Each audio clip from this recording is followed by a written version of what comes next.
The 12th labor of Heracles, the capture of Cerberus.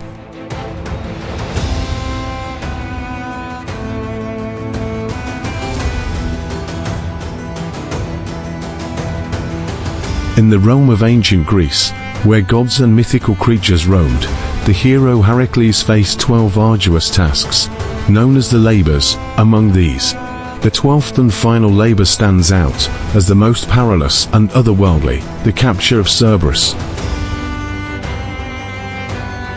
Cerberus, guardian of the underworld. Cerberus, a monstrous beast, guarded the entrance to the underworld, the realm of Hades and Persephone.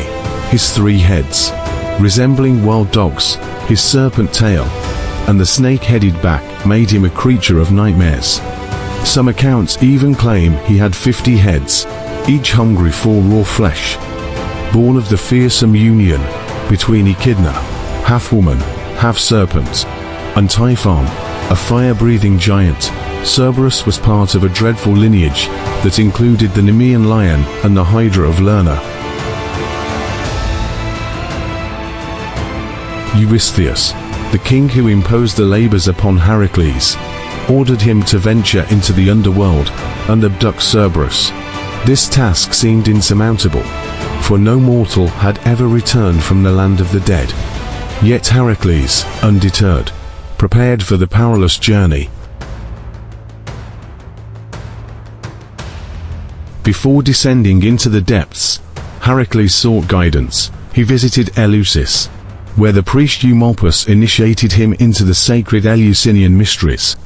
These rites celebrated the myth of Demeter and Persephone, promising happiness in the underworld to those who learned their secrets.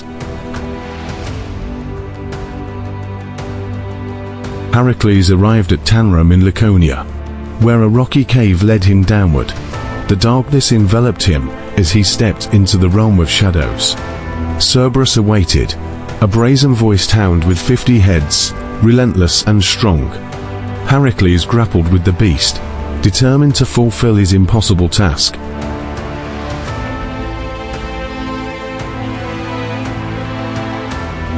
Against all odds, Heracles subdued Cerberus. He emerged from the underworld, the beast in tow, and presented it to Eurystheus. The king, astonished and perhaps regretful of his challenge, witnessed the hero's victory. Heracles had bridged the gap between the living and the dead, proving that even the impossible could yield to courage and determination.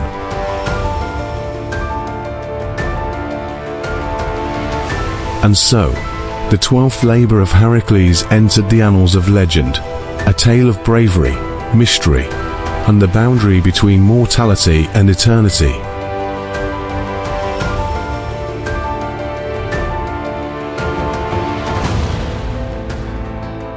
Certainly, the 12th labor of Heracles, the solar hero, was imposed by his brother. In other words, by his resplendent divine prototype within the sacred absolute sun.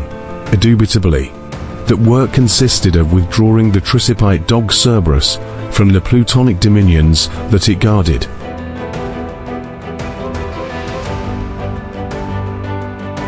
Having entered into the subterranean abode of the dead, Heracles tried first to propitiate the very Aidonio, Hades, himself, who then permitted him to seize the dog on the condition that he had to achieve the capturing of it without any weapon. He achieved it by firstly grasping the dog by its dragon tail, then after by its neck, until almost choking it. Heracles was guided by Hermes on his return. Then after, when Cerberus was shown in Mycenae, he released the dog in order for the dog to return to its residence.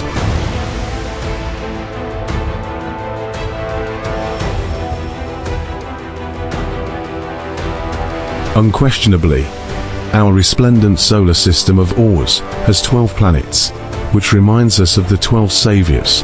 Obviously, it is evident that the final labor of Heracles has to always be performed in the 12th planet of the solar family.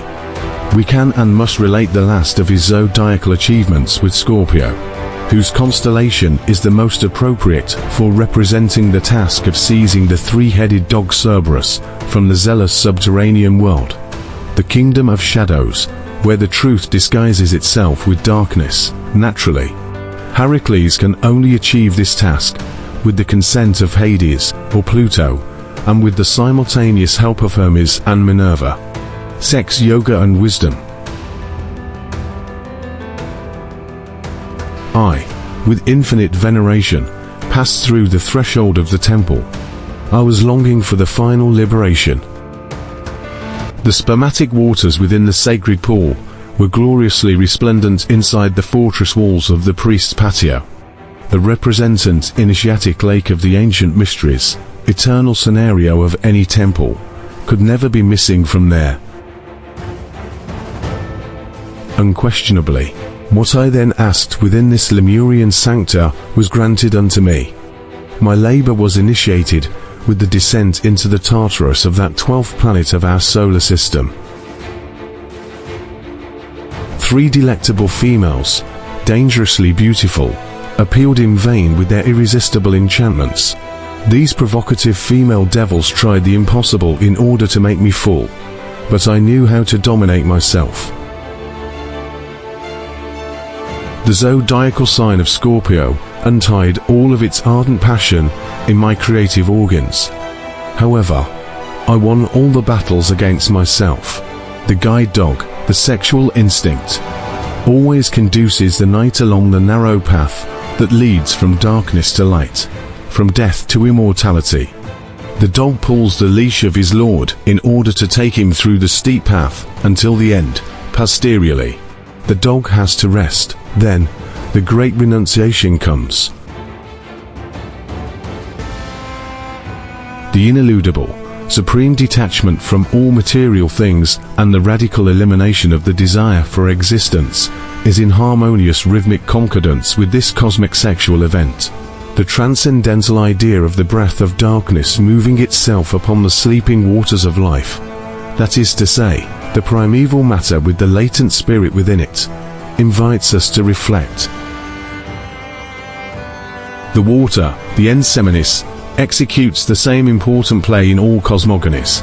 It is the base and origin of the material existence, and the foundation of all authentic realizations of the innermost self. Nonetheless, it is urgent, undeferrable, and unpostponable to never ignore that within the primeval abyss, within the depth of the waters, many dangerous beasts abide. If the divine titans of the old continent Mu, those angels who fell into animal generation, had not have forgotten this tremendous truth, if they had kept themselves alert and vigilant as watchmen in an epic of war, they would still be in a paradisiacal state. To completely seize the Tricipite dog without any weapon factually signifies absolute control of sexuality. When the first seized that dog, I victoriously ascended from the depth of the horrifying precipice. Then, the being of my being incarnated within me. The being of my being is the one who is beyond Brahma, Vishnu, and Shiva. This being is the divine, solar absolute prototype. I joyfully entered inside a small sanctuary of the sacred absolute sun when this mystic event came to pass. Since that extraordinary instant, I could feed myself with the fruits of the tree of life beyond good and evil. I had returned to the original point of departure.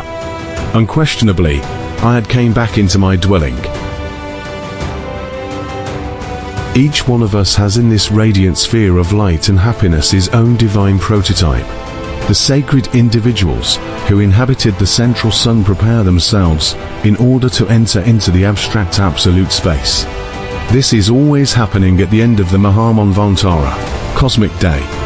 Each universe of the infinite space possesses its own central sun, and the addition of such spiritual suns constitutes the protocosmos. The emanation of our omni-merciful and sacred solar absolute is that which denominates the great breath, which is profoundly unknown to itself. Obviously, this active and omnipresent principle, even when participating in the creation of the worlds, does not fuse itself within them. This principle remains independent, omnipresent, and omnipenetrating. It becomes easy to comprehend that the emanation of the solar absolute unfolds itself into the three primary forces, Brahma, Vishnu, Shiva, with the evident purpose of creating and creating anew. When any cosmic manifestation concludes, then the three original forces are integrated in order to mix or fuse themselves with the incessant breath profoundly unknown to itself. That which happens in the macrocosm is repeated in the microcosmic man, human being. Such was so in my particular case. Thus, this is how I could return into the bosom of the sacred solar absolute. However, I continued living 4 million of years with the Lemurian physical body. I converted myself into another stone of the guardian wall.